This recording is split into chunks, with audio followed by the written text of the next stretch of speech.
Матраев боюнча иш токтогон жок. Матраевдин биздин мамлекетибиздин ичинде жасаган кылмыштары боюнча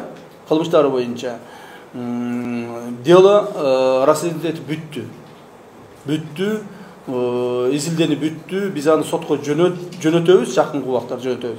Себеби анын айткан бизге мамлекетибизге келтирген зыянынын 2 миллиардын биз алдык. Эми Матраимовго сырт жактан кылган кылмыштары боюнча, башка өлкөлөр менен кылган контрабандалык кылмыштары боюнча, бул Кытай, Өзбекстан, Казакстан, Россия или башка мамлекеттер менен кылган кылмыштары боюнча биз жаңыдан кылмыш ишин ачып, ошону тергей баштадык. Эми биз сырт жакка чыгабыз. Андан башка Матраимовдун сырт жактагы кайсы бир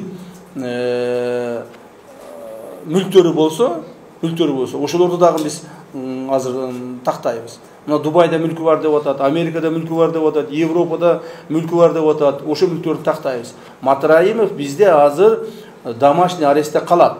Аны өлкөдөн чыгарбайбыз. Ал биздин колубузда болот, Матраимов. Ушул иштер аягына чейин такталып бүткүчө.